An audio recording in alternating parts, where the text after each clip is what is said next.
কয়জন হাত তুলে বলতে পারেন যে আমি গত 1 বছরে একটা উদ্যোগ নিয়েছি আমার স্ত্রীকে ভুল পথ থেকে সঠিক পথে আনার জন্য? আমার সন্তান দেখছি আমি জাহান্নামের দিকে যাচ্ছে, আমি তাকে জাহান্নামের দিক থেকে সরায়া জান্নাতের দিকে আনার জন্য আমি এই ইনিশিয়েটিভ, এই পদক্ষেপটা গ্রহণ করেছি। এমন মানুষ 2-4 জন আছেন কিনা জিজ্ঞেস করলে আমি জানি সে হাত উঠবে না। এখানে নবী করিম সাল্লাল্লাহু আলাইহি ওয়াসাল্লাম বলেছেন, আলা কুল্লুকুম রাইন ওয়া কুল্লুকুম মাসউলুন আন রাইয়াতিহি। তোমাদের প্রত্যেকটা মানুষ দায়িত্বশীল, প্রত্যেকটা মানুষ দায়িত্বশীল, এবং তোমাদের প্রত্যেককে দায়িত্ব সম্পর্কে জিজ্ঞাসাবাদ করা হবে। চেয়ারম্যান সাহেব দায়িত্বশীল, উনি ওনার চেয়ারম্যানিতে কি করেছেন না করেছেন আল্লাহর কাছে হিসাব দিবেন। শুধু এটাই মনে করেন না, আপনি আমি আমরা প্রত্যেকে দায়িত্বশীল, প্রত্যেকে। নবী করিম সাল্লাল্লাহু আলাইহি ওয়াসাল্লাম খুলে খুলে বলেছেন, একজন মা তিনি দায়িত্বশীল তার সন্তানদের ব্যাপারে, তিনি দায়িত্বশীল তার স্বামীর সম্পদের ব্যাপারে, তিনি দায়িত্বশীল তার ইজ্জত সম্ভ্রমের ব্যাপারে। একজন বাবা তিনিও দায়িত্বশীল। তিনি কিভাবে দায়িত্বশীল? তিনি তার ছেলে মেয়েদের দায়িত্বশীল। এদের দায়িত্ব তিনি সঠিকভাবে পালন করছেন কিনা। সন্তানদের প্রতি বাবা মার যত দায়িত্ব আছে, অনেকগুলো দায়িত্ব কর্তব্য আছে, সেগুলো নিয়ে ভিন্ন এক সময় আলোচনা করবো। আজকে শুধু আমি একটা পয়েন্টে কিছু কথা বলতে চাই। তার আগে বলে নেই, এই দেশে আলহামদুলিল্লাহ মা বাবার অধিকার নিয়ে প্রচুর ওয়াজ হয়, এবং সবচেয়ে বেশি হওয়া উচিত, কারণ আল্লাহর পরে, আল্লাহ রাসূলের পরে সবচেয়ে বেশি অধিকার মা বাবার। কিন্তু সন্তানদের অধিকার নিয়ে দেশে ওয়াজ খুব একটা হয় না। অথচ মা বাবার যেরকম অধিকার আছে, সন্তানদের অধিকার আছে না নাই? সন্তানের যেরকম কর্তব্য আছে মা বাবার প্রতি, মা বাবারও কর্তব্য সন্তানের প্রতি আছে না নাই? সেই কর্তব্যগুলোর তালিকা, কি কি কর্তব্য আছে, সেটা আমার আজকে আলোচনার বিষয় না। আমি আজকে আলোচনা করব শুধু একটা কর্তব্য নিয়ে। সেটা হলো, নবী করিম সাল্লাল্লাহু আলাইহি ওয়াসাল্লাম বলেছেন, কুল্লু মাউলুদিন ইউলাদু আলাল ফিতরা। প্রতিটা শিশু, প্রতিটা ছোট বাচ্চা দুনিয়াতে, নবজাতক শিশু দুনিয়াতে আসে মায়ের গর্ভ থেকে পাক্কা এবং খাঁটি মুসলমান হয়ে। জন্মগতভাবে প্রতিটা মানুষ আল্লাহর অনুগত বান্দা হয়ে দুনিয়াতে আসে। একটা মানুষও খারাপ মানুষ হয়ে জন্মগ্রহণ। পৃথিবীতে বহু সন্ত্রাসী আছে, বহু ডাকাত আছে, বহু খুনি আছে, বহু খারাপ মানুষ আছে।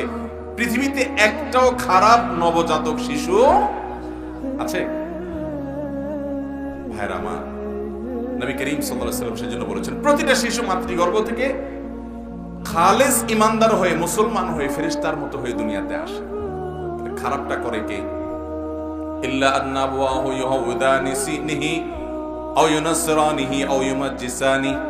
তবে ওই সন্তানের যে মা বাপ আছে, এই মা বাপ সন্তানকে কখনো ইহুদি বানায়, কখনো খ্রিস্টান বানায়, কখনো অগ্নি পূজক বানায়, কখনো আল্লাহর অবাধ্য বানায়, কখনো ফাসিক বানায়, কখনো কাফের নাস্তিক বেঈমান বানায়। এই সব কিছু বানায় কে? মূলত মা বাপে। পরিবেশ, আশপাশ, শিক্ষা প্রতিষ্ঠানের ভূমিকা অনেক পরে, সবার আগে ভূমিকাটা হলো মা বাপের। এই জন্য কোন সন্তান যদি আল্লাহর নেককার বান্দা হয়, তার ক্রেডিট যেমন বাপ মা পায়, কোন সন্তান যদি অমানুষ হয়, তার ডিসক্রেডিট পায় কে? ওই মা বাপ। এই কথাগুলো এই জন্য বলা, আজ আমাদের সমাজে চতুর্দিকে যখন তাকাই, আমার মাঝে মধ্যে নিঃশ্বাসটা বড় হয়ে যায় যে আমাদের তরুণরা কি এমন হওয়ার কথা ছিল? আমি বিভিন্ন জায়গায় বলি, আমি আমার ছেলেবেলায় দেখেছি, যারা আমার বাবার বয়সে এখানে মুরব্বীরা আছেন তারা আরো বেশি দেখেছেন। রাস্তা দিয়ে একজন বয়স্ক মানুষ আসলে বাপের সাথে উঠা বসা আছে এরকম মানুষ, হয়তো গরিব মানুষ, তাকে দেখলে যেহেতু বয়সে বড়, অনেক বড় লোকের ছেলে পেলেও সাধারণত বটেই, রাস্তার পাশে কাছুমুচু হয়ে দাঁড়িয়ে আসসালামু আলাইকুম করে লম্বা করে একটা সালাম দিত, ভদ্রভাবে। বাসে যখন আমরা উঠেছি, আমি বহুবার দেখেছি অনেক কলেজ ইউনিভার্সিটির ছেলেরা, একজন সিনিয়র সিটিজেন, একজন মুরব্বী মানুষ, বয়স্ক মানুষ উঠছেন, তাকে দেখে সাথে সাথে সিটটা থেকে উঠে বলছেন, চাচা আপনি বসেন। আপনারা দেখেন না এই দৃশ্যগুলো মুরব্বীরা? এখন কি আমাদের যুবকদের থেকে এগুলো দেখা যায়? পারলে গায়ের উপরে উঠে, পারলে ভালো আছে, কিন্তু খারাপের পরিমাণ অনেক বেশি। এগুলোর জন্য কি বাপ মার কোনো দায় নাই? আমি প্রায় সময় বলার চেষ্টা করি, যেই বাবা তার বাবার জুতা সোজা করবে প্রতিদিন, যতবার ঘর থেকে বের হবে, বাপের জুতাটাকে ঝেড়ে দিয়ে পালুগুলা ফেলে সুন্দর করে উল্টায় জুতাটা সোজা করে রাখবে, যে বাপ এই কাজটা করবে, তার ছেলেরা তার এই কাজ দেখে শিখবে যে বাবাকে এভাবে রেসপেক্ট করতে হয়। তখন সেই ছেলে ওই তার নিজের বাপের জুতার উপরে নিজের জুতা দিয়ে পাড়া দিতে তার বিবেকে বাঁধবে। ছোট ছোট বাচ্চারা ওয়াজ শুনে শিখে না, লেকচার দিয়া মানুষকে, বিশেষ করে বাচ্চাদেরকে শেখানো, তারা কি দিয়ে শিখে? দেখে শিখে, দেখে। কানে যতটা শিখে বাচ্চারা, তার চাইতে চোখে বেশি শিখে। আমাদের বাচ্চাদেরকে আমরা আজকে মানুষ করতে পারি না। আমাদের বাবারা তারা সফল, তারা সাকসেস, তারা আমাদেরকে মনুষ্যত্ব শিখাইছে, ভদ্রতা শিখাইছে, আমল শিখাইছে, ঈমান শিখাইছে, তাকওয়া শিখাইছে, নামাজ রোজা শিখাইছে। আজকে মা বাপরা এত স্বার্থপর, এত স্বার্থপর, এত স্বার্থপর।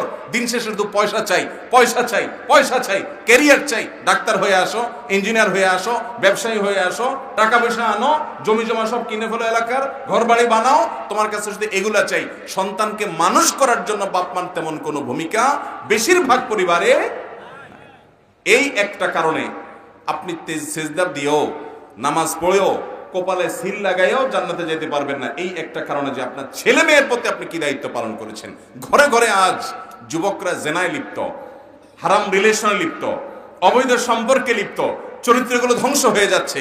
এক একটা ছেলের কয়েকটা মেয়ের সাথে অবৈধ সম্পর্ক, কয়েকটা মেয়ের কয়েকটা ছেলের সাথে অবৈধ সম্পর্ক, একের পর এক জেনায় লিপ্ত হচ্ছে, চরিত্র নষ্ট হচ্ছে, মাস্তানি গুন্ডামি করছে, বাপ মার কাছে এসে ভদ্র সাজছে, বাপ মা কোনো দায়িত্ব পালন করছে না।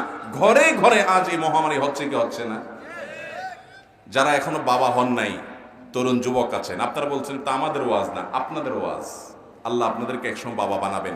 প্রতিজ্ঞা করেন যে আপনার সন্তানদেরকে আপনি মানুষ বানাবেন, মুসলমান বানাবেন, মুত্তাকি বানাবেন, দায়িত্বশীল বানাবেন। যদি না করে যান, মনে রাখবেন কিয়ামতের ময়দানে আপনার সন্তান বেনামাজি হওয়ার কারণে, আপনার মেয়েটা বেপরদা চলার কারণে, আপনার ছেলেটা জেনা লিপ্ত হওয়ার কারণে, আল্লাহর কসম করে বলছি, আপনাকে জবাবদিহি করা লাগবে। অতএব দায়িত্বশীল আচরণ করবো তো ইনশাআল্লাহ।